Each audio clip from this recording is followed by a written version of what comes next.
છુટકારો બંધ ઓરડાની દિવાલ પર ટીંગાડેલી ફોટાફ્રેમની તસવીરને જગદીશચંદ્ર પ્રેમાળ નજરે જોઈ રહ્યા હતા. સુખના હાર વચ્ચે હસતો જયશ્રીનો ચહેરો તેમના આખાએ દિવસનો થાક ઉતરવાની દવા. આંખોમાં આંખો પરોવી રોજ તે કેટલીય વાત કરી લેતા, ઘણી બધી ફરિયાદો પણ કરી લેતા. તેમને દિલાસો મળતો. છેલ્લા 5 વર્ષથી જયશ્રી અને તેમની વચ્ચે આમજમુખ વાર્તાલાપ થતો. ક્યારેક વાત કરતા કરતા ડૂમો ભરાઈ આવતો, તો વળી કોક દિવસ આંસુ પણ વહી નીકળતા, પણ તે બધું બંધ ઓરડે. ઓરડા બહાર તો ન કોઈ તેમને સાંભળવા તૈયાર હતું કે ન કોઈ તેમની દરકાર લેનાર હતું. ઘરમાં પડેલા એક સજીવ સામાન જેવા હતા.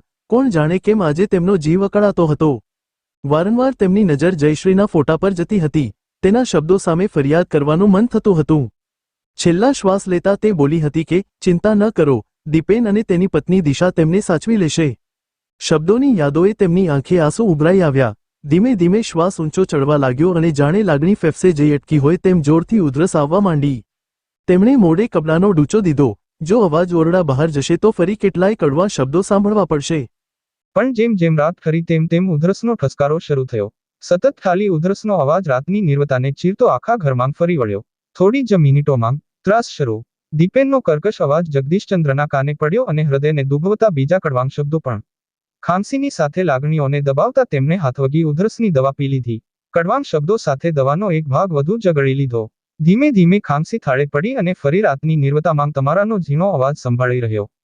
ધીમે ધીમે રાત સવારના પ્રકાશમાં ઓગળતી ગઈ. ઝળહળતી સવાર ખીલી ઉઠી. રોજ સૂર્યના પ્રથમ કિરણને આવકારતાં એ જગદીશચંદ્ર આજે તડકો માથે ચડી આવ્યો છતાં તે ઓરડામાંથી બહાર આવ્યા ન હતા. દિશાએ ઓરડામાં જઈ જોયું. અર્ધ ખુલ્લી આંખે તે પથારીએ પડ્યા હતા. તેમના શ્વાસો ઉચ્છ્વાસ એકદમ ધીમા પડી ગયા હતા. તે ગભરાઈ ગઈ. જોરથી બૂમ પાડી અને દીપેનને બોલાવ્યો. દીપેન ઓરડામાં પ્રવેશ્યો. તેમની હાલત જોઈ અણગમાના ભાવ સાથે બોલ્યો, પોતાની કાળજી રાખે નહીં અને પછી બધાને હેરાન કરે. તંદ્રામાં પડેલા તેમને તેના શબ્દો હૃદયે ખૂંચ્યા. તેણે તેમને ટેકો દઈ ઊંચક્યા અને કારમાં બેસાડ્યા. કાર ચાલવતા દોષનો ટોપલો તેમના પર ઢોળ્યો.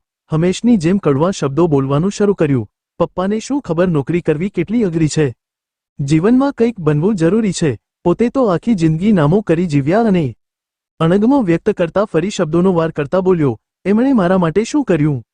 જાતને જવાબ દેતા જ બોલ્યો, કંઈ જ નહીં. આજે હું જે છું એ મારી મહેનતે છું. બાજુની સીટમાં બેઠેલી દિશા ચૂપચાપ સાંભળતી હતી અને જગદીશચંદ્ર હળવે હળવે કડવા ઘૂંટ ઉતારતા હતા. રફતારે હોસ્પિટલે પહોંચ્યા. ડોક્ટરે તપાસ્યા અને હાલત થોડી ગંભીર જણાઈ એટલે હોસ્પિટલ દાખલ કરવા કહ્યું.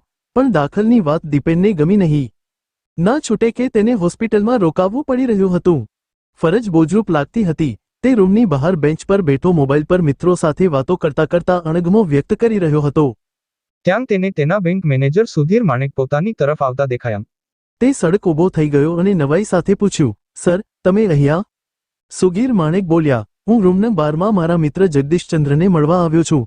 સાંભળતા દીપેન મૂંઝાયો અને બોલ્યો, સર, એ મારા પપ્પા છે. આશિત સાથે સુધીર માણેક તેને જોઈ રહ્યા. જરીક સ્મિત સાથે બોલ્યા, અરે, તું દીપુ. નજીક જઈ તેના ખભે હાથ મૂક્યો અને બોલ્યા, તારા પપ્પા મારા જૂના મિત્ર અને ગુરુ પણ ખરા. મારી પહેલી ક્લાર્ક તરીકેની નિમણૂક સાદરપુર બેંકમાં થઈ હતી. જગદીશચંદ્ર ત્યાં સિનિયર એકાઉન્ટન્ટ હતા. હું એ ગામમાં નવો અને સાદરપુર શહેરથી 90 કિલોમીટર દૂર. એટલે મારા દામા તારા ઘરે જ રહેતા. તું ત્યારે માંડ 3 વર્ષનો હોઈશ. ભાભીનો લાગણીશીલ સ્વભાવ અને જગદીશચંદ્રનો મોટા ભાઈ જેવો પ્રેમ. બોલતા તેમના ચહેરે અહોભાવ અને લાગણી છલકાઈ આવી. તેની સામે જોયું અને બોલ્યા, તું નાનો હતો ત્યારે બહુ બીમાર રહેતો હતો.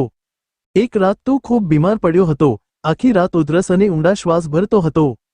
તને શહેર લઈ આવી સિટી હોસ્પિટલમાં દાખલ કરવો પડ્યો હતો.